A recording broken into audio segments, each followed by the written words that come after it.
मेरे महतरम हाज़रीन, আমি আপনাদের সম্মুখে বিশ্বনবী আকা ইনামদার তাজদার মদিনা আহমদ মুজতবা মুহাম্মদ মুস্তফা সাল্লাল্লাহু আলাইহি ওয়াসাল্লামের অসংখ্য অগণিত হাদিস থেকে একটি হাদিস পাঠ করেছি।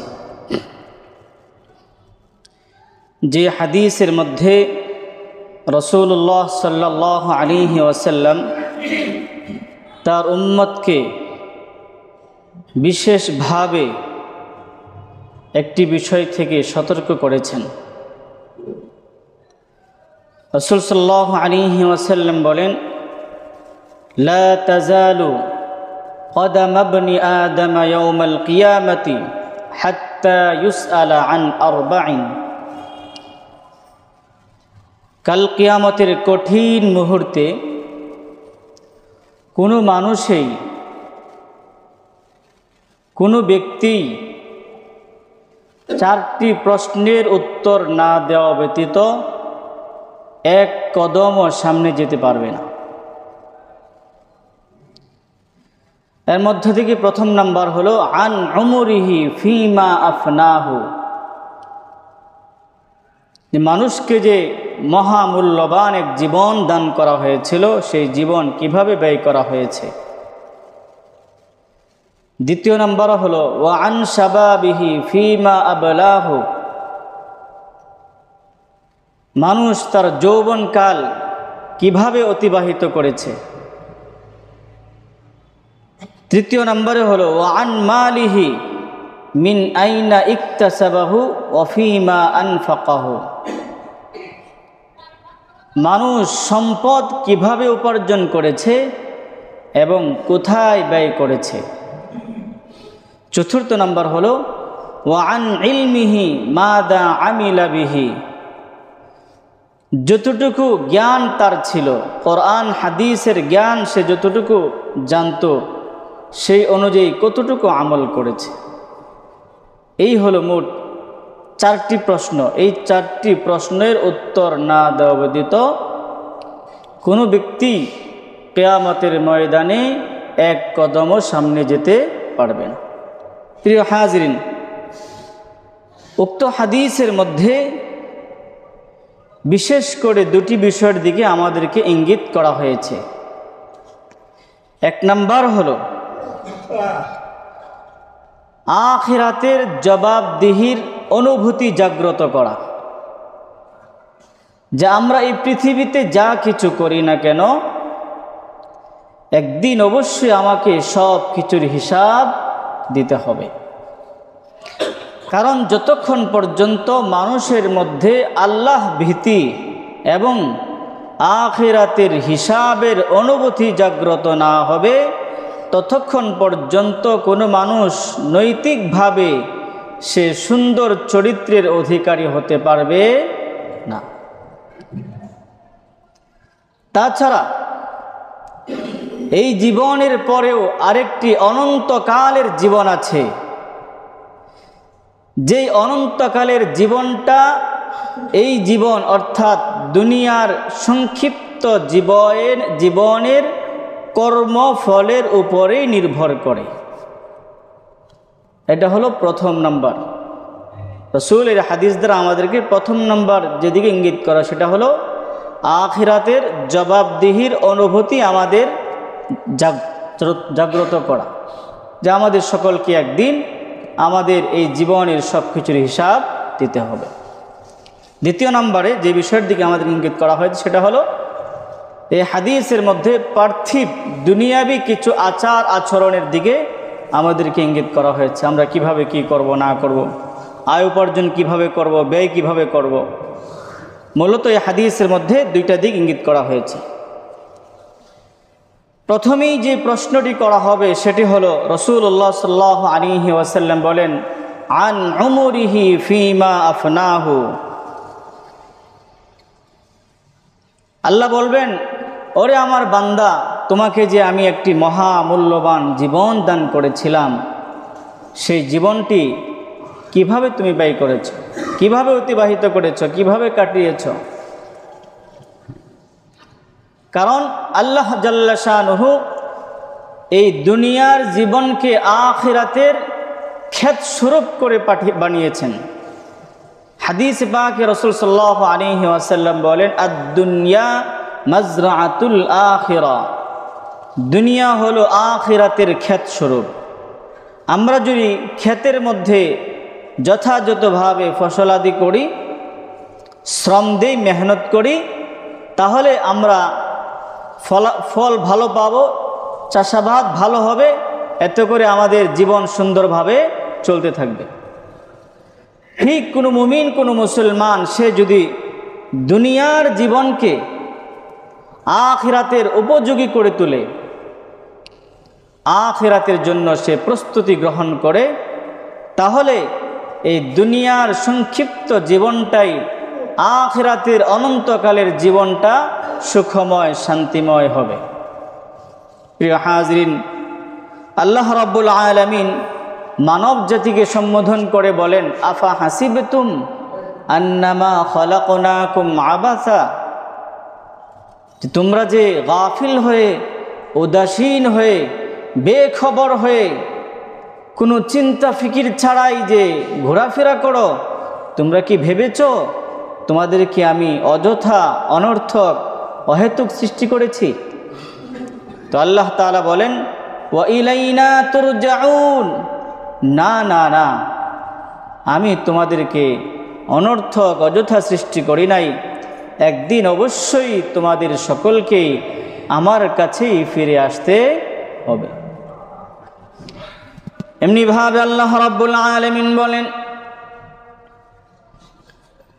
আল্লাযী খালাকাল মাউতা ওয়াল হায়াতা লিয়াবলুয়াকুম আইয়ুকুম আহসানু আমালা।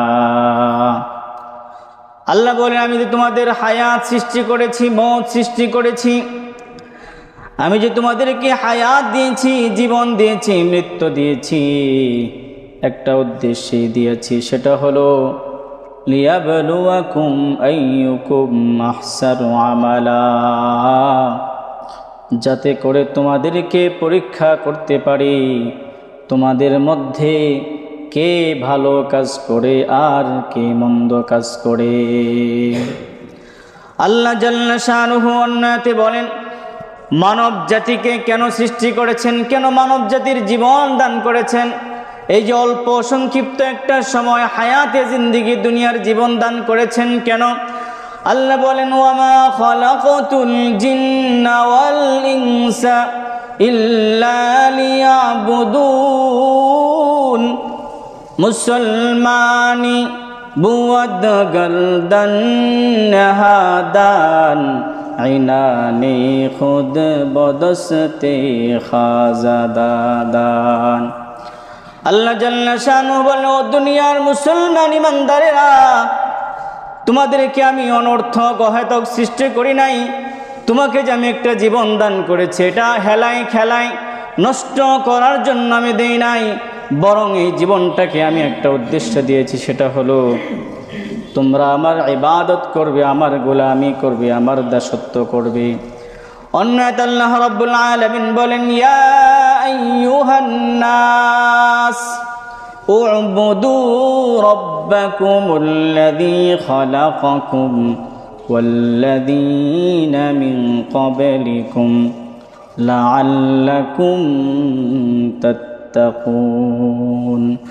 ও দুনিয়ার মানুষেরা, ও দুনিয়ার মানব জাতি, তোমরা তোমাদের রবের ইবাদত করো, যিনি তোমাদেরকে সৃষ্টি করেছেন এবং তোমাদের পূর্ববর্তী জাতিকেও সৃষ্টি করেছেন। তাহলে লাআল্লাকুম তাত্তাকুন, তোমরা মুত্তাকি, খোদাভীরু হতে পারবে। বুঝা গেল আল্লাহ রাব্বুল আলামিন মানব জাতিকে যে একটা হায়াত দান করেছেন, জীবন দান করেছেন অল্প সময়ের, এটা মূল্যবান নাকি মূল্যহীন? মূল্যবান না মূল্যহীন? প্রিয় হাজরিন, আল্লাহ রাব্বুল আলামিন সেটা আমাদেরকে সতর্ক করছেন, তোমাদেরকে যে একটা হায়াত দান করা হয়েছে, এটার কিন্তু পাই পাই করে হিসাব নেওয়া হবে। আন উমরিহি ফীমা আফনাহু, যেই মহামূল্যবান জীবন তোমাকে দান করা হয়েছিল, এই জীবন তুমি কিভাবে অতিবাহিত করেছ। প্রিয় হাজরিন, কিন্তু আমাদের অবস্থা হলো আমাদের কোনো চিন্তাও নেই, কোনো ফিকিরও নাই। দিন যাচ্ছে তো যাচ্ছে, দিন গিয়ে রাত আসতেছে, রাত পেরিয়ে আবার দিন আসতেছে, দিন পেরিয়ে আবার রাত আসতেছে, সপ্তাহ পেরিয়ে আরেক সপ্তাহ, মাস পেরিয়ে আরেক মাস, এক বছরের পর আরেক বছর। আমার খবরও নাই যে আমার মহামূল্যবান জীবন থেকে এক একটি সপ্তাহ, মাস, বছর অতিবাহিত হয়ে যাচ্ছে, কিন্তু আমি আমার জীবনের মাকসাদ কতটুকু পূরণ করেছি। প্রিয় হাজরিন, এভাবে আমাদের জীবন থেকে এক এক দিন পার হয়ে যাচ্ছে। আমি আপনাদের এই মসজিদে এসেছিলাম প্রায় 3 বছর হয়ে গেল। 2021 সালের জানুয়ারির 6 তারিখে এসেছিলাম, আগামীকাল জানুয়ারির 6 তারিখ।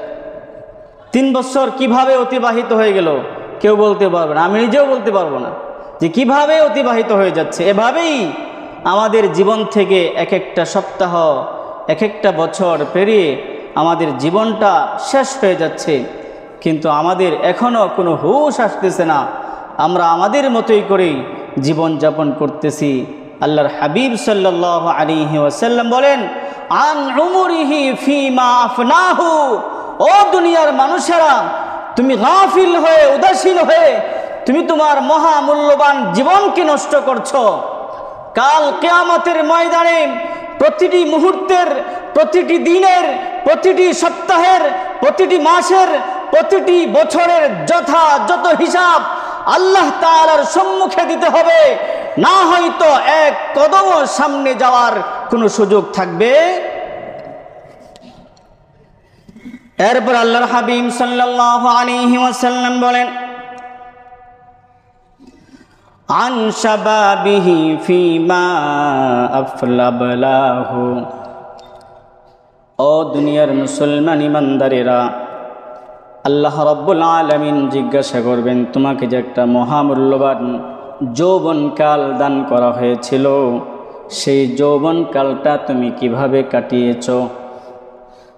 এই প্রশ্নের উত্তর দিতে হবে। প্রিয় হাজরিন, প্রতিটি বস্তুরই একটি উৎকৃষ্ট অংশ আছে, ভালো একটা অংশ আছে। ঠিক এরকমভাবে মানুষের জীবনের উৎকৃষ্ট উত্তম সময় হচ্ছে যৌবনকাল। যৌবনকালে 4টি গুণ মানুষের জীবনে পরিপূর্ণভাবে সমাবেশ ঘটে। একটা হলো চিন্তা শক্তি, দ্বিতীয় নাম্বার হলো ইচ্ছা শক্তি, তৃতীয় নাম্বারে হলো মনন শক্তি, মনের শক্তি, চতুর্থ নাম্বারে হলো কর্মশক্তি। এই 4টা শক্তি আল্লাহ রাব্বুল আলামিন মানুষের যৌবনকালে পরিপূর্ণভাবে দিয়ে থাকেন। চিন্তা করলেও সে একটা সঠিক সিদ্ধান্ত নিতে পারে। এরকমভাবে সে যদি দৃঢ় ইচ্ছা করে যৌবনকালে আমি হেঁটে আব্দুল্লাহপুর যাব, যেতে পারবে কি পারবে না? কিন্তু একজন বৃদ্ধ একজন মানুষ যিনি আসলে পর্যন্ত হেঁটে যেতে পারে না, সে যদি দৃঢ় ইচ্ছা করে আমি আব্দুল্লাহপুর যাব, যেতে পারবে? তৃতীয় নম্বর হলো মনন শক্তি, মনের শক্তি। সে যদি মনকে বোঝায় যে আমি হারাম খাবো না, তাহলে এটা তার পক্ষে সম্ভব। চতুর্থ নাম্বার হলো কর্মশক্তি। সে যদি মনে করে আমি এই কাজটা করবই, সেই কাজটা করতে পারবে। তাহলে যৌবনকালে আল্লাহ রাব্বুল আলামিন মানব জাতিকে 4টি গুণ পরিপূর্ণভাবে দিয়ে থাকেন: চিন্তা শক্তি, ইচ্ছা শক্তি, মনন শক্তি, কর্মশক্তি। এই জন্যই মানুষ তার জীবনে ভালো করুক আর মন্দ করুক, এই সব কিছুর পিছনে এই যৌবনকালের শক্তি নির্ভর করে। প্রিয় হাজরিন, যৌবনকালটাকে বসন্তকাল বলা হয়, তবে বসন্তকাল আর যৌবনকালের মধ্যে পার্থক্য আছে। বসন্তকাল ঘুরে ঘুরে প্রতি বছরেই আসে কি না? কিন্তু যৌবনকাল একবার চলে গেলে জীবনে আর ফিরে আসার সুযোগ। যৌবনকালকে স্বর্ণ যুগও বলা যেতে পারে। যৌবনকাল অত্যন্ত গুরুত্বপূর্ণ, কিন্তু সাথে সাথে তেমন ঝুঁকিপূর্ণ। প্রিয় হাজিরিন, সুতরাং যে ব্যক্তি নাকি তার যৌবনকালকে নিয়ন্ত্রণ করতে পারে সেই সফল ব্যক্তি। এই জন্যই যৌবনকে কচু পাতার পানির সাথে তুলনা করা হয়েছে। কচু পাতার পানি যেরকমভাবে যখন তখন পড়ে যেতে পারে, ঠিক এরকমভাবে একজন যুবক যখন তখন নষ্ট হয়েও যেতে পারে। প্রিয় হাজিরিন, এই জন্যই বলা হয়ে থাকে যেই সমাজের যুবকরা যত পবিত্র সেই সমাজ তত বেশি পবিত্র, যেই সমাজের যুবকরা যত বিপদগামী সেই সমাজ তত বেশি বিপদগামী। সুতরাং বোঝা গেল সমাজের যুবকরা যদি ঠিক হয়ে যায় সেই সমাজই সুন্দর সমাজে পরিণত হয়ে যায়, আর যেই সমাজের যুবকরা নষ্ট হয়ে যায় সেই সমাজটা একটা উচ্ছৃঙ্খল বিশৃঙ্খলাপূর্ণ সমাজে পরিণত হয়ে যায়। এই জন্য সমাজের দায়িত্বশীল যারা আছে তাদের জন্য কর্তব্য হচ্ছে সমাজের যুবকদের ব্যাপারে সচেতন থাকা, সতর্ক থাকা, যাতে করে সমাজের মধ্যে এমন কোনো খারাপ কাজ আমদানি না হয় যেই সমস্ত খারাপ কাজের কারণে সমাজের যুবকরা নষ্ট হয়ে যায়। এই ধরনের কোনো খারাপ কাজ যেন না হতে পারে। কোরআন এই দিকে বিশেষভাবে লক্ষ্য রেখেছে যাতে করে কোনো যুবক কোনো যুবতী এরকমভাবে নষ্ট না হয়ে যায়, বিপদগামী না হয়ে যায়। আল্লাহ রাব্বুল আলামিন কোরআনুল কারীমের মধ্যে বলেন, ওয়ালা তাকরাবুজ জিনা ইন্নাহু কানা ফাহিশা ওয়া সাআ সাবিলা। আল্লাহ বলেন, তোমরা জিনা করবে তো দূরের কথা, জিনার কাছে দাঁড়িয়েও যেও না, কারণ এটা খুবই অশ্লীল কাজ, খুবই খারাপ কাজ। অন্যতে আল্লাহ রাব্বুল আলামিন বলেন, ওয়ালা তাকরাবুল ফাওয়াহিশা মা যাহারা মিনহা ওয়া মা বাতান। প্রকাশ্য এবং অপ্রকাশ্য যত ধরনের অশ্লীল কাজ আছে কোনটারই নিকটবর্তী তোমরা হইও না। প্রিয় হাজির, জিনার কাছে যাবে তো দূরের কথা, জিনার দিকে যে সমস্ত কাজ আকৃষ্ট করে সেগুলোকে আল্লাহ রাব্বুল আলামিন চিরদিনের জন্য হারাম করে দিয়েছেন। আল্লাহ বলেন, কুল লিল মুমিনিনা ইয়াগুদ্দু মিন আবসারিহিম ওয়া ইয়াহফাযু ফুরুজাহুম যালিকা আযকা লাহুম ইন্নাল্লাহা খাবীরুম বিমা ইয়াসনাউন। আল্লাহ বলেন, ও মুমিন বান্দারা, তোমরা তোমাদের চোখ এবং লজ্জাস্থানকে হেফাজত করো, কারণ জিনার প্রথম ধাপ হচ্ছে চোখ। দেখলেই কিন্তু পরবর্তী ধাপে ধাপে একবারে জিনার দিকে ধাপিত হয়। এই জন্য একটা আরবি উসুল হলো, নিয়ম হলো, মুকদ্দামাতুল হারামি হারামুন। হারামের ভূমিকাও হারাম, হারামের ভূমিকাও, যেখানে গেলে হারামে লিপ্ত হয়ে যাওয়ার সম্ভাবনা আছে সেই জায়গায় যাওয়াও, যার সাথে গেলে গুনাহে লিপ্ত হয়ে যাওয়ার সম্ভাবনা আছে তার কাছে যাওয়াও হারাম। যেই জিনিস ক্রয় করলে গুনাহে লিপ্ত হয়ে যাওয়ার সম্ভাবনা আছে সেই জিনিস ক্রয় করাও কি হারাম। প্রিয় হাজিরিন, এই জন্য ইসলাম যুবকদেরকে কলুষ মুক্ত রাখার জন্য বিশেষভাবে গুরুত্ব দিয়েছে এবং সম্পূর্ণভাবে যে সমস্ত কারণে একজন যুবক তার নৈতিক অবক্ষয় হয় সেই সমস্ত বিষয়গুলোকে সম্পূর্ণরূপে হারাম করে দিয়েছে। বলেন তো দেখি, জিনা ব্যভিচার এগুলো কি যুবকদের দ্বারা হয় নাকি বৃদ্ধদের দ্বারা হয়? কাদের দ্বারা হয়? তো আল্লাহ তাআলা বলতেছেন, ওয়ালা তাকরাবুজ জিনা ইন্নাহু কানা ফাহিশা। ও যুবকরা, তোমরা জিনা করবে তো দূরের কথা, জিনার কাছে দাঁড়িয়েও তোমরা যেও না। প্রিয় হাজিরিন, ইতিপূর্বে 2 জুমায় আপনাদের সম্মুখে 2টি গুরুত্বপূর্ণ হাদিস নিয়ে আলোচনা করা হয়েছে। একটি হাদিস আল্লাহর হাবিব সাল্লাল্লাহু আলাইহি ওয়াসাল্লাম বলেন, কাল কিয়ামতের কঠিন মুহূর্তে 7 ব্যক্তিকে আরশের ছায়ার নিচে জায়গা দান করবেন। এর মধ্যে এক শ্রেণীর ব্যক্তি হলো ওয়াশাবুন নাশাআ ফি ইবাদাতি রাব্বিহি, ওই যুবক যে নাকি তার যৌবন বয়সে আল্লাহর হুকুমগুলোকে যথাযথভাবে পালন করে এবং সব ধরনের গুনাহ থেকে বিরত থাকে। এমনিভাবে আরেক হাদিসে বলা হয়েছে ইকদানিম খামসান ক্বাবলা খামসিন, 5টি জিনিসের পূর্বে 5টি জিনিসকে তোমরা গুরুত্ব দাও। এর মধ্যে একটা হলো ক্বাবা শাবাবাকা ক্বাবলা হারামিকা, বার্ধক্য আসার পূর্বেই তুমি তোমার জীবনের মহামূল্যবান যৌবনকালকে গুরুত্ব দাও। কারণ মানুষের জীবনের সবচেয়ে উৎকৃষ্ট উত্তম সময় হচ্ছে যৌবনকাল। যার যৌবনকাল যত সুন্দর তার জীবন তত বেশি সুন্দর। প্রিয় হাজিরিন, কিন্তু আন্তর্জাতিকভাবে আমাদের যুবকদেরকে নষ্ট করার জন্য, আমাদের যুবকদেরকে বিপদগামী করার জন্য বিভিন্ন সময় বিভিন্ন ধরনের আয়োজন করে আনন্দ ফুর্তির নামে কখনো 31st নাইট, কখনো আবার ভ্যালেন্টাইন্স ডে, কখনো বিপিএল, কখনো আইপিএল, কখনো এটা কখনো সেটা, কখনো কনসার্ট, কখনো নাচ গান, কখনো কত কিছু আয়োজন করে।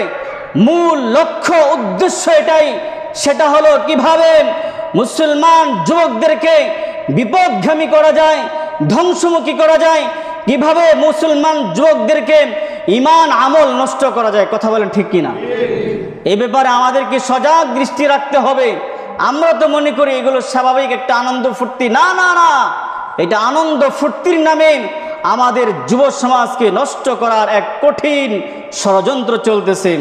আমাদের যুবকরা যদি সচেতন না হয় তাহলে আগামী ভবিষ্যৎ খুবই খারাপ হবে, খুবই খারাপ হবে, খুবই খারাপ হবে।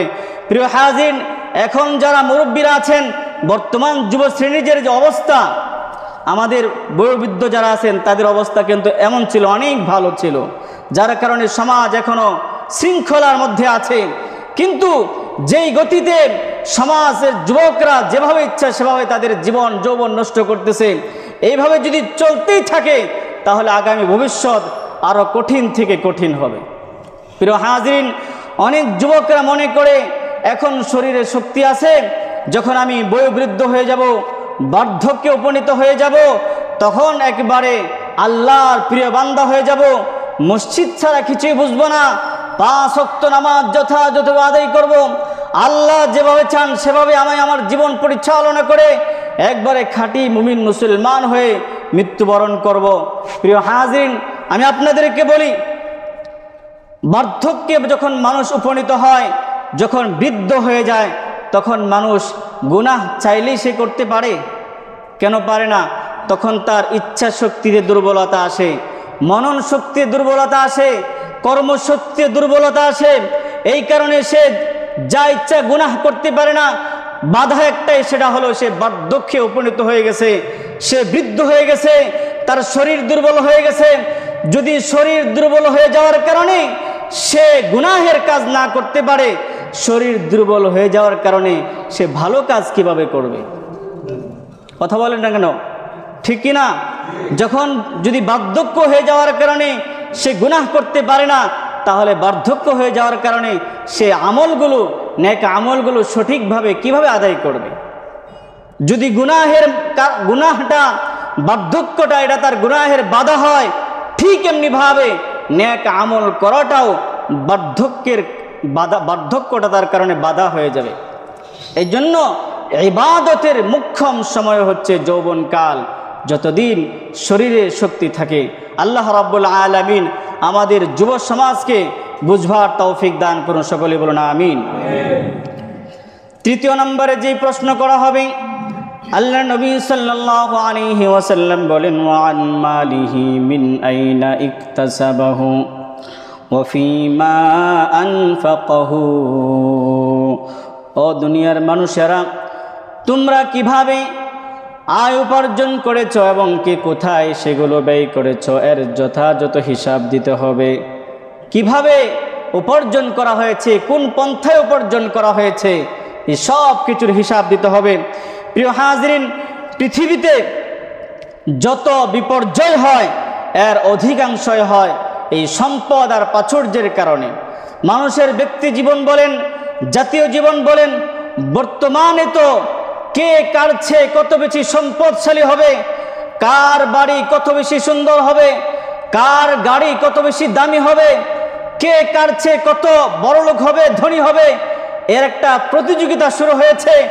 সেই প্রতিযোগিতায় বিজয়ী হতে গেলে, বিজয়ী হওয়ার জন্য কোনো ধরনের পরোয়া নাই, হারাম হালালের কোনো তফাৎ নাই, বৈধ অবৈধের কোনো তফাৎ নাই, সুদ ঘুষের কোনো তফাৎ নাই, মানুষের মাল আত্মসাৎ হচ্ছে কিনা, চুরি ডাকাতি ধোঁকাবাজি প্রতারণা হচ্ছে কিনা সেদিকে কোনো খেয়াল নাই। খেয়াল একটাই, আমাকে সম্পদশালী হতে হবে। প্রিয় হাজরিন, সম্পদ মানুষের জীবনে গুরুত্বপূর্ণ একটি বিষয়। সম্পদ ছাড়া মানুষ একদিনও বাঁচতে পারবে না।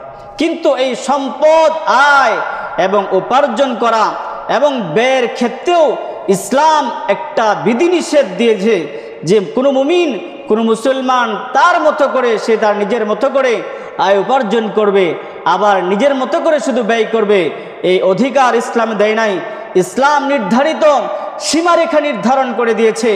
সেই সীমারেখা ঠিক রেখেই আয়ও করতে হবে, সীমারেখা ঠিক রেখেই ব্যয় করতে হবে। প্রিয় হাজরিন, আল্লাহ রাব্বুল আলামিন কুরআনুল কারীমের মধ্যে বলেন, আহাল্লাল্লাহুল বাইআ ওয়া হাররামার রিবা। আল্লাহ তাআলা ব্যবসাকে হালাল করেছেন এবং সুদকে হারাম করেছেন। বিশ্বনবী রাসূলুল্লাহ সাল্লাল্লাহু আলাইহি ওয়াসাল্লামকে একবার জিজ্ঞাসা করা হলো, ইয়া রাসূলুল্লাহ, ইয়া হাবিবাল্লাহ, সর্বোত্তম উপার্জন কি? রাসূল সাল্লাল্লাহু আলাইহি ওয়াসাল্লাম বলেন, যে উপার্জনটা নিজের হাতে করা হয়, নিজের হাত দিয়ে পরিশ্রম করে উপার্জন করা হয়, সেটাই হলো সর্বোত্তম উপার্জন। রাসূলকে বললেন, সবচেয়ে উত্তম ব্যয় কোনটা? আল্লাহর নবী সাল্লাল্লাহু আলাইহি ওয়াসাল্লাম বলেন, সর্বোত্তম ব্যয় হলো নিজের জন্য, নিজের ফ্যামিলির জন্য, নিজের পরিবারের জন্য খরচ করা। দ্বিতীয় নম্বরে বললেন, আল্লাহর রাস্তায় যুদ্ধের ময়দানে এরকম নিজের কষ্টে উপার্জিত সম্পদ ব্যয় করা হলো সর্বোত্তম ব্যয়ের পথ। প্রিয় হাজরিন, তাহলে আল্লাহ রাব্বুল আলামিন এখানে উপার্জনে একটা সীমা নির্ধারণ করেছে, সেটা হলো সুদকে আল্লাহ রাব্বুল আলামিন হারাম করেছেন এবং ব্যবসাকে হালাল করে দিয়েছেন। রাসূল সাল্লাল্লাহু আলাইহি ওয়াসাল্লাম হালাল উপার্জনের একটা মাধ্যম বলেছেন। সর্বোত্তম উপার্জন হলো যেটা নিজের হাতে পরিশ্রম করে উপার্জন করা হয়, এবং ব্যয়ের সর্বোত্তম খাত হলো নিজের পরিবারের জন্য খরচ করা এবং আল্লাহর রাস্তায় খরচ করা। মুহতারাম হাজরিন, বর্তমান সময়ে মানুষের মধ্যে একটা বিরাট বিষয় দেখা যাচ্ছে, সেটা হলো কে কার চেয়ে দুনিয়া ভোগ করবে, দুনিয়া পাবে। এই জন্য দুনিয়া ভোগ করার জন্য, দুনিয়া পাওয়ার জন্য সবচেয়ে বড় যেটা মাধ্যম সেটা হলো সম্পদ। সুতরাং এই সম্পদ অর্জন করতে গিয়ে কোনো ধরনের কোনো দিকেই তার ভ্রুক্ষেপ নাই। যেভাবে মন চায় সেভাবেই সে তার সম্পদ অর্জন করছে। এই জন্য ইসলাম কয়েকটি বিষয় নির্ধারণ করেছে যে এই কয়েকটি বিষয়কে সামনে রেখেই আয় উপার্জন করতে হবে। নিজের মন মতো উপার্জন করলেই সেটা তোমার হালাল হয়ে যাবে না, বরং মানুষ যা আয় উপার্জন করে তার পায় পায় হিসাব দিতে হবে। এর মধ্য থেকে প্রথম নাম্বার হলো কাহারও অধিকার নষ্ট করে সম্পদ উপার্জন করা যাবে। মনে করেন বোনেরা তার কাছে মিরাজ পায়, বাবা মারা গেছে, যেহেতু বড় ভাই বা ছোট ভাই, আমরা তো অধিকাংশ সময় আমাদের বোনদেরকে আমাদের ওয়ারিস থেকে বঞ্চিত করে থাকি। যে আরেকজনের অধিকারকে নষ্ট করা, আরেকজনের অধিকারকে নষ্ট করে আমি বড়লোক হয়ে যেতে চাই, ধনী হতে চাই, এইভাবে উপার্জন করা সম্পূর্ণরূপে হারাম। আল্লাহ রাব্বুল আলামিন বলেন, লিযযাকারি মিসলু হাযযিল উনসায়াইন, সম্পদের 2 ভাগ ছেলের আর 1 ভাগ হচ্ছে মেয়ের। এইভাবেই ভাগ করে ভরে ইসলাম যেভাবে ভাগ করে দিয়েছে সেভাবে ন্যায় ইনসাফের সাথে ভাগ করে নিতে হবে। এরকমভাবে প্রিয় হাজির, এতিমের মাল খাওয়া যাবে না, আল্লাহ রাব্বুল আলামিন বলেন ওয়াতুল ইয়াতামা আমওয়ালাহুম, তোমরা এতিমের মাল ভক্ষণ করো না, এতিমের মাল তোমরা নিও না। এরকম প্রিয় হাজিরিন, অনেক সময় দেখা যায় আমার উপরে আমার স্ত্রীর মোহর ছিল, এই মোহরটা আমার জন্য দেওয়া ওয়াজিব। যেরকমভাবে কেউ আমার কাছে 10,000 টাকা ঋণ পাইলে এই ঋণের টাকা পরিশোধ করা ওয়াজিব, ঠিক এরকমভাবে আমার স্ত্রীর মোহরানার টাকাও আদায় করা ওয়াজিব। কিন্তু আমরা এগুলো ধামাচাপা দিয়ে থাকি। আল্লাহ তাআলা বলেন ওয়াতুহুম উজুরহুন্না, তোমরা তাদের মোহরানা আদায় করে দাও। মোহরানা আদায় করে দেওয়া হচ্ছে ওয়াজিব। তাহলে বোঝা গেল 1 নম্বর হলো কাহার অধিকার নষ্ট করে সম্পদ উপার্জন করা যাবে না। 2 নম্বর হলো ব্যভিচার বা এ ধরনের কোনো কাজ করে সম্পদ উপার্জন করা যাবে না। হযরত খাদিজা রাদিয়াল্লাহু তাআলা আনহা তিনি বলেন রাসূলুল্লাহ সাল্লাল্লাহু আলাইহি ওয়াসাল্লাম বলেছেন ব্যভিচারিণীর উপার্জন সবচেয়ে নিকৃষ্ট, ব্যভিচারিণীর উপার্জন। কিন্তু বর্তমান সময়ে এক শ্রেণী বের হয়েছে যারা বলে আমার দেহ আমি দিব যাকে ইচ্ছা, বলে কি বলে না, আমার দেহ আমি দিব যাকে ইচ্ছা তাকে দিব। প্রিয় হাজিরিন, আবার অনেকেই এই অধিকারের জন্য তারা আন্দোলন করে, এটা নাকি তাদের অধিকার, সামাজিকভাবে তাদেরকে অধিকার দিতে হবে। শুধু তাই নয়, অনেক দেশ এই ব্যভিচার এটাকে তারা লাইসেন্সও দিয়ে থাকে। অথচ যে দেশে ব্যভিচার বেশি হবে, জিনা ব্যভিচার বেড়ে যাবে, সেই দেশে আল্লাহ রাব্বুল আলামিন রাগান্বিত হয়ে বিভিন্ন ধরনের গজব নাজিল করেন। সেই দেশের প্রধানরা যদি ব্যভিচারের জন্য, ব্যভিচারিণীর জন্য উপার্জনের একটা লাইসেন্স দিয়ে দেয়, তাহলে সেই দেশের কিভাবে উন্নতি হবে, কিভাবে সে দেশের মানুষ শান্তিতে জীবনযাপন করবে। এই জন্য ব্যভিচার, জিনা ব্যভিচারের আয় উপার্জন সম্পূর্ণরূপে হারাম। 3 নম্বর হলো চুরি, ডাকাতি, হত্যা, লুণ্ঠন ইত্যাদির মাধ্যমে কোনোভাবেই উপার্জন করা যাবে না। 4 নম্বর হলো কাউকে ধোঁকা দিয়ে বা ঠকিয়ে উপার্জন করাও যাবে না। মনে করেন কতভাবে ধোঁকা দেওয়ার কোনো শেষ নাই। এই যে ওষুধ হলো নিজের বানানো, লাগায় রাখছে, লেবেল লাগায় রাখছে অনেক অনেক নামি দামি কোম্পানির। এই যে আপনার মেয়েরা যে বিভিন্ন প্রোডাক্টস ব্যবহার করে সাজের জন্য, এই সমস্ত জিনিস অধিকাংশরাই হাতে বানিয়ে বানিয়ে আপনার বিভিন্ন ব্র্যান্ডের জিনিসের নাম ব্যবহার করে এগুলো বিক্রি করে। এগুলো মানুষকে ধোঁকা দেওয়া হয় না, সম্পূর্ণরূপে হারাম। 5 নম্বর হলো গান বাজনা, অভিনয় ইত্যাদিকে জীবনের পেশা বানিয়ে উপার্জন করা হারাম। অনেক গায়ক গায়িকা আছেন, অনেকে আবার গান বাজনা, এগুলো বাজনা বাজান, এগুলো যে উপার্জন করে এগুলো সম্পূর্ণরূপে কি হারাম।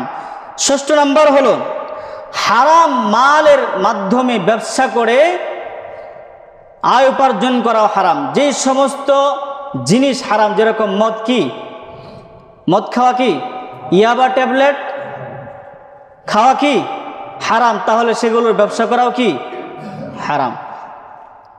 7 নম্বর হলো মুনাফা বৃদ্ধির লাভ বেশি পাওয়ার জন্য 40 দিনের বেশি কোনো মালকে স্টক করে 40 দিন পরে আরো অধিক লাভে বিক্রি করে উপার্জন করাও কি হারাম, যেটা আমাদের দেশে হয় বর্তমান সময়ে।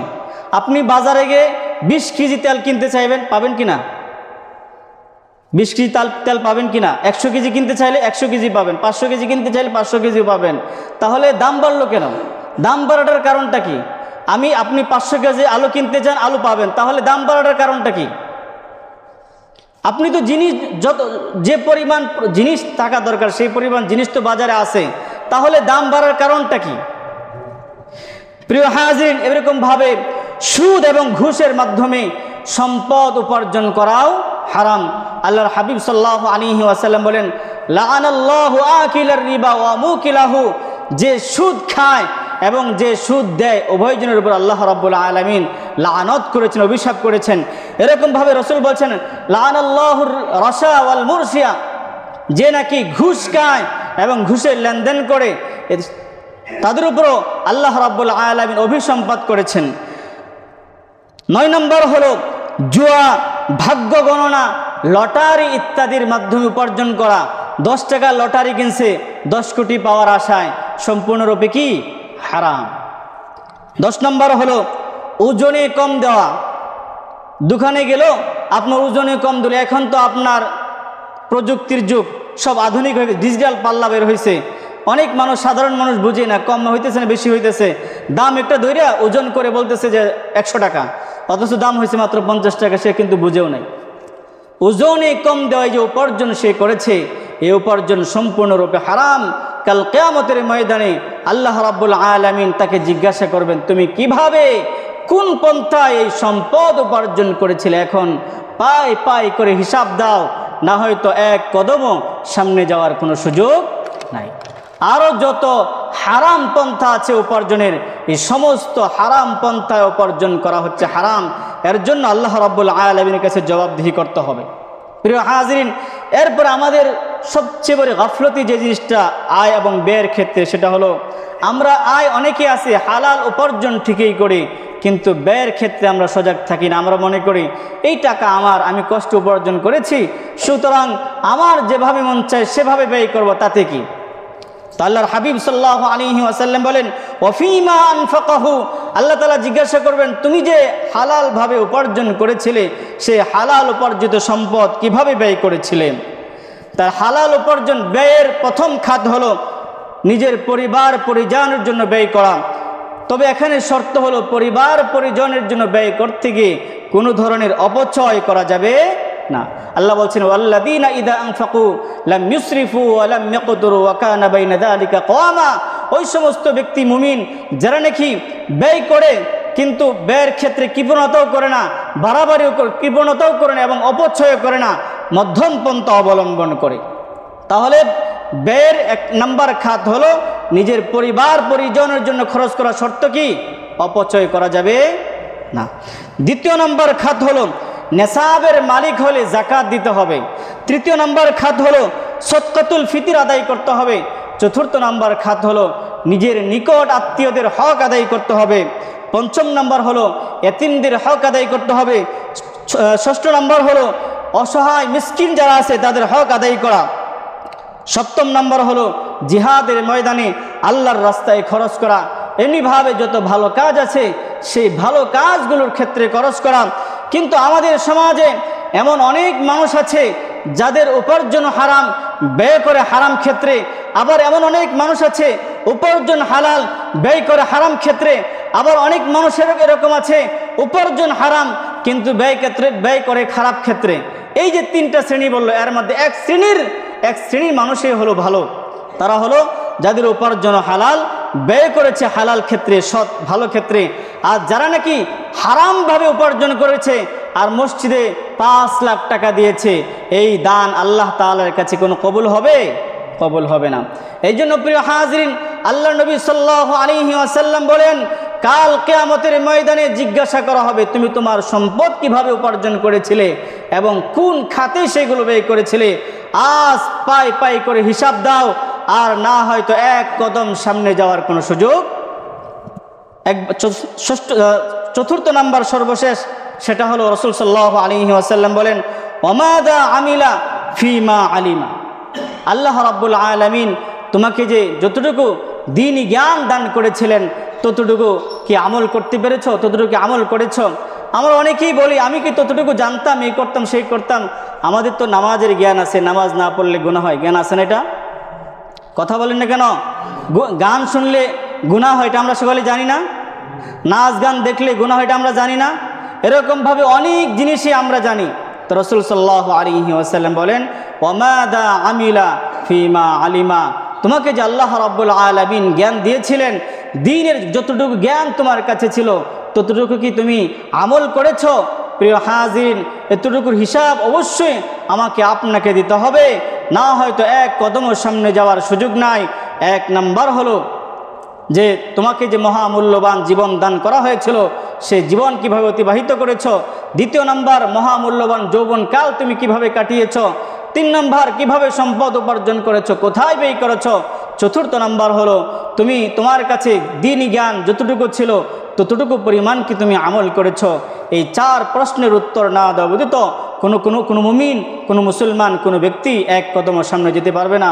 আল্লাহ রাব্বুল আলামিন আমাদের সকলকে এই বিষয়গুলো বুঝবার এবং আমাদের জীবনের প্রতিটি কদমকে, প্রতিটি মুহূর্তকে মূল্যায়ন করবার তৌফিক দান করুন। সকলে বলুন আমিন। ওয়া আখিরু দাওয়ানা আলহামদুলিল্লাহি রাব্বিল আলামিন। বাহিরে নামাজের জায়গা নাই, আমরা যারা বাহিরে আসি মেহরবানি করে উপরে চলে গেলে ভালো হয়।